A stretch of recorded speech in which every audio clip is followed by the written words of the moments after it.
Guys, রাত্রেবেলার রান্না এখন বাজে রাত 8:30। তো ওই তো এটা হচ্ছে গিয়ে রুই মাছের ঝোল রান্না করছি।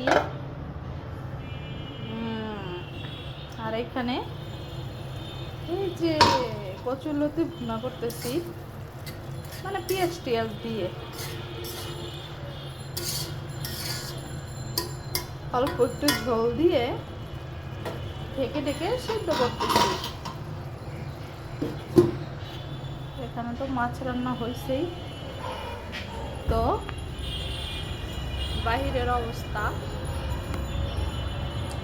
আজকে তো ফ্লাইওভারে বেশি জ্যাম নেই, প্রতিদিন অনেক জ্যাম থাকে। আজকে বলতে গেলে ফাঁকাই আছে, রাত বাজে 8:30।